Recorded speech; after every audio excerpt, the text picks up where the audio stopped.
Hello everyone, welcome to our channel. Telugu రాష్ట్రాలలో ముఖ్యంగా తెలంగాణలో రాత్రి నుంచి ఎడతెరిపి లేకుండా కురుస్తున్నటువంటి కుండపోత వర్షాలు వివరాల్లోకి వెళ్దాం. నైరుతి రుతుపవనాల ప్రభావం ఎన్ని రోజుల పాటు తెలంగాణ జిల్లాలో ఉండనుంది, ఏ జిల్లాలో వర్షాలు పడే అవకాశాలు ఉన్నాయి తెలుసుకునే ముందు మీరు ఇంకా మన ఛానల్ కనుక సబ్స్క్రైబ్ చేయనట్లయితే వెంటనే సబ్స్క్రైబ్ చేయండి.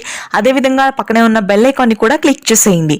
ఇక లేట్ చేయకుండా వివరాల్లో కనుక వెళ్ళినట్లయితే దక్షిణ తెలంగాణ, మధ్య తెలంగాణ వరకు విస్తరించినటువంటి నైరుతి రుతుపవనాల కారణంగా ఇప్పటికే మహబూబ్ నగర్, గద్వాల్, వరంగల్, కరీంనగర్, ఖమ్మం, హైదరాబాద్ పరిసర ప్రాంతాల్లో భారీ వర్షాలు నమోదవుతున్నాయి. ముఖ్యంగా అల్వాల్, మల్కాజ్గిరి, సైనిక్పురి, ఈసీఐఎల్, బొల్లారం, మౌలాలి, మంజాగుట్ట, గట్కేసర్, ఆదిబట్ల ప్రాంతాల్లో భారీ వర్షాలు నమోదవుతున్నాయి. GHMC, Manikonda, Charminar, old city, Uppal, Nampally, Khairatabad ప్రాంతాల్లో కూడా రానున్నటువంటి 24 గంటల పాటు ఇదే విధంగా వర్షాలు కురనున్నాయి.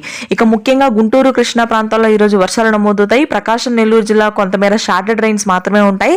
రాయలసీమ వ్యాప్తంగా పొడి వాతావరణం కొనసాగుతుంది. శ్రీకాకుళం, విజయనగరం ప్రాంతాల్లో ఉష్ణోగ్రతలు పెరిగే అవకాశం ఉంది. ఇది ప్రస్తుతానికి ఉన్నటువంటి లేటెస్ట్ వెదర్ అప్డేట్. అయితే నైరుతి రుతుపవనాలు మధ్యాంధ్ర, మధ్య తెలంగాణ వరకు విస్తరించడంతో పైన జిల్లాల్లో ఉష్ణోగ్రతలు ఉంటాయి. Thanks for watching this video. Please do subscribe.